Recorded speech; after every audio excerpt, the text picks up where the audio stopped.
Là, c'est toi le docteur. On reprend avec Maxime. Tu es toujours en train de masser. Tu regardes le scope. Cette fois, tu vois un rythme électrique organisé. Mais quand tu prends son pouls, rien. Pas de pouls. Aucun pouls palpé. Dis-moi, à ce stade, que faut-il faire?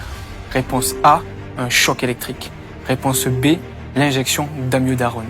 Réponse C, l'injection d'adrénaline de nouveau. Et enfin, réponse D, l'injection de lidocaïne. Comme d'habitude, tu as 5 secondes pour répondre.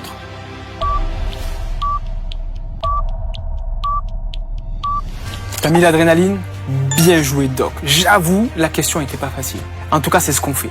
Même s'il y a une activité électrique, il n'y a pas de pouls. C'est donc un arrêt cardio-respiratoire. Et on appelle ça plus particulièrement une dissociation électromécanique. Vas-y, je comprends vraiment rien à ce que tu racontes. Mais si t'inquiète, c'est pas si compliqué que ça.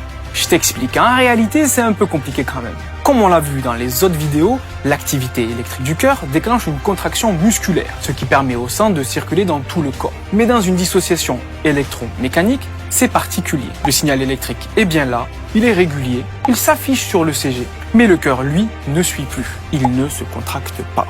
Résultat, pas de contraction, donc pas de pression artérielle et pas de perfusion. Le sang ne circule plus. Même si le scope affiche une activité, le patient est cliniquement mort. Et donc, on fait comment maintenant? Là, le cœur n'est pas bloqué par un problème électrique. Le courant y passe. Mais le muscle ne répond plus. Alors, tu continues le massage cardiaque pour maintenir un minimum de perfusion. Juste assez pour oxygéner le cerveau et les organes vitaux. Et tu injectes de l'adrénaline toutes les 3 à 5 minutes.